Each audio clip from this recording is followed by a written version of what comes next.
Hello world, today's video is all about Yunli, hailing from the Xianzhou Shuming and funny enough being the second physical destruction female character with a focus on counters.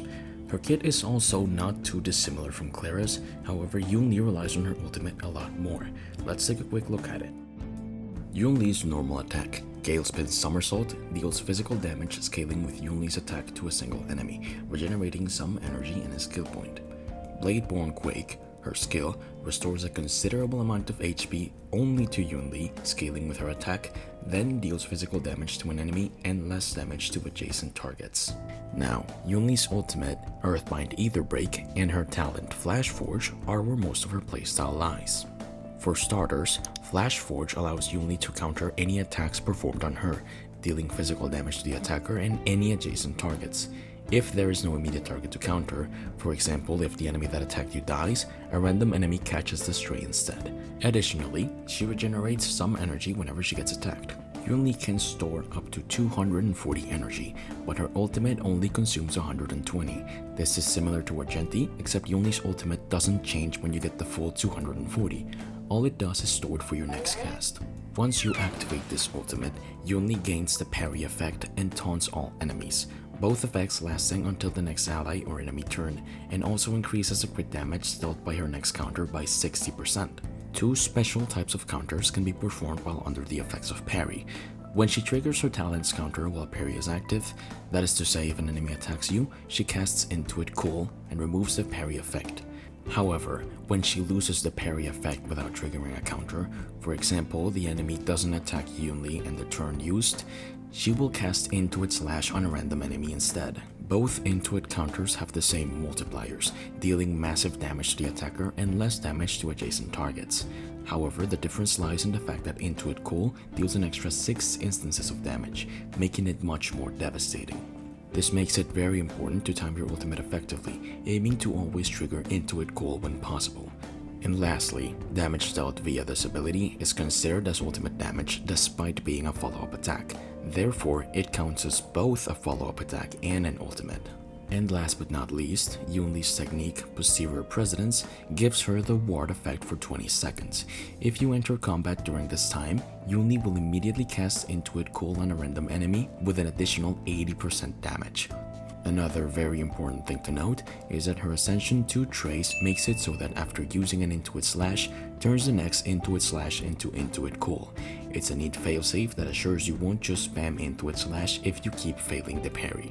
This effect is permanent. The only way to lose it is by casting an Intuit Slash. Prioritize leveling her ultimate, followed by her talent, then her skill, and finally her basic attack. With her skills out of the way, let's quickly go over Yunli's Eidolons. Her first Eidolon increases damage dealt by both Intuit counters by 20%, and also increases the number of additional damage instances for Intuit Cool by 3, making it 9 instead of 6. Her second Eidolon makes her counters ignore 20% of the target's defense. Her fourth Eidolon increases Yunli's effect resistance by 50% for 1 turn after launching either of the Intuit counters. Her sixth Eidolon allows Yunli to perform Intuit Cool on an enemy after they use their abilities, regardless of whether they attack Yunli or not, as long as the parry effect is active. Whenever you deal damage via either of the Intuit counters, it increases your crit rate by 15% and physical resistance penetration by 20%.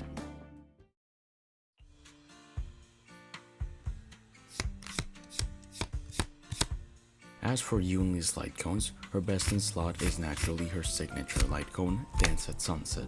This light cone greatly increases the odds that the wearer will be attacked, while also increasing the wearer's crit damage by 36% at Superimposition 1.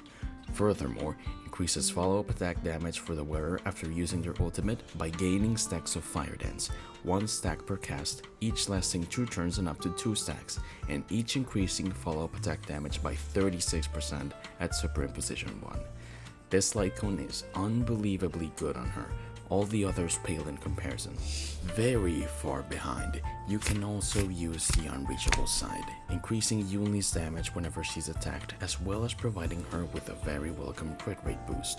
After that, something irreplaceable doesn't fall too far behind the Unreachable side, restoring HP after being attacked, increasing her damage, and increasing her attack. Brighter Than the Sun increases crit rate and gains Dragon Skull stacks after performing basic attacks, increasing the wearer's attack and energy regen. And considering how important Yunli's ultimate is, this light cone is pretty decent, given that also basic attacking with her isn't quite as bad as with other DPS characters. Under the Blue Sky is also very valuable, and the only 4-star light cone that compares to the rest, providing her a significant crit rate and attack boost after defeating an enemy. If not at Superimposition 5, it quickly loses value. And finally, On the Fall of a Neon has a permanent effect that requires 4 attacks to fully stack. However, when it does, it gives Yunli a nice attack boost. As for the other effect, it requires breaking an enemy's weakness, which isn't quite Yunli's specialty, so she might struggle with that one. This light cone is completely free, you can buy it from Herta's shop. Moving on, let's talk about some relic options. 4-piece Wind Soaring Valorous is the best set on Yunli, increasing not only her attack and crit rate but also her ultimate's damage by 36% after using a follow-up attack. 4-piece Grand Duke is also a good choice, increasing follow-up attack damage by 20% and further increasing attack by 6% every time a follow-up attack deals damage with a maximum of 8 stacks, but only lasting until the next time the wearer performs a follow-up attack or after 3 turns have passed. 2-piece Grand Duke and 2-piece Champion offers a 10% physical damage bonus and a 20% follow-up attack damage bonus. 4-piece Longevous Disciple increases her crit rate by 8% whenever she gets attacked, with a maximum of 2 stacks or 16% crit rate. As for Planar Ornaments, during Dynasty of Running Wolves is her best pick, gaining a stack of merit every time a follow-up attack is performed, which increases the wearer's follow-up attack damage by 5% per stack. When the maximum of 5 merit stacks is reached, increases the wearer's crit damage by 25%. Sagonia doesn't fall too far behind, increasing crit rate by 4% as well as increasing crit damage by 4% whenever an enemy is defeated, stacking up to 10 times. And finally, Inner Tolsado is also a solid choice, increasing crit rate by 8%, and if you have over 50% crit rate, also increases ultimate and follow-up attack damage by 15%. It's important to note that despite Yunli's ultimate counting as both ultimate and follow-up attack, the damage boost provided by this Planar set does not stack, so it's still only a 15% damage increase. The main stats you're looking for are crit rate body, attack percent boots, physical damage sphere, and attack percent link rope. Preferred substats are crit rate, then crit damage, followed by attack percent, and finally speed. Try to aim for as much crit rate as possible. The closer you get to 100, the better. You don't really need that much crit damage on her, so you can get away with anything over 130 or 150. Next, let's take a look at some teammates that pair well with Yunli, starting with Tingyun.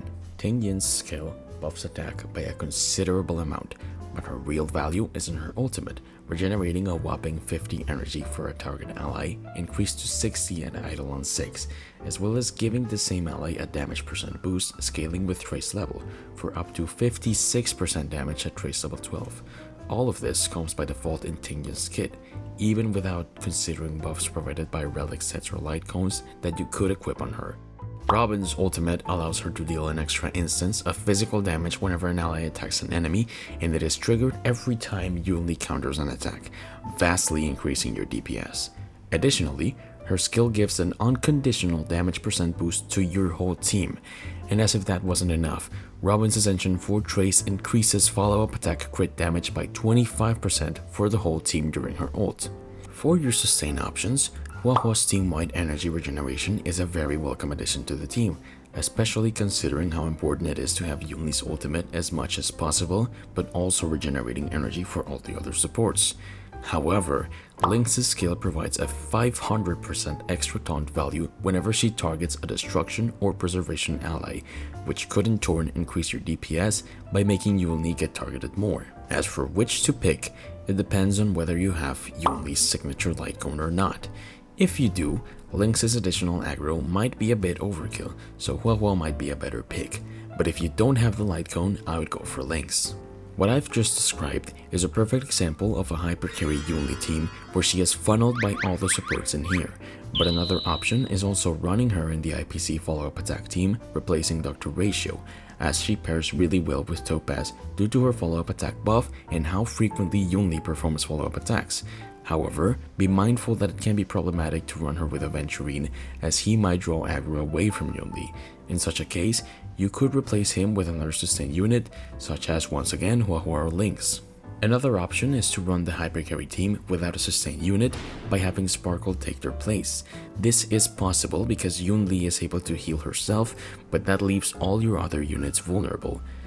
Therefore, it's better to get as much aggro on Yunli as possible, so I would only do this if you have her signature light cone. Some possible substitutes would be March 7th as a sustain, due to her shield increasing aggro, and putting Sparkle instead of Robin in the hypercarry team. However, Robin is much preferred by a long shot. Other than that, you could also slot any buffer or debuffer, but they won't provide any special synergy with Yunli. Anyways, that's all for now. If this guide helped you, you can return the favor by liking and subscribing. As usual, if you have any suggestions, questions, corrections, or requests, be sure to leave a comment. I read every single one of them. Thank you very much for your patience and support. Good luck in your pulls, and take it easy.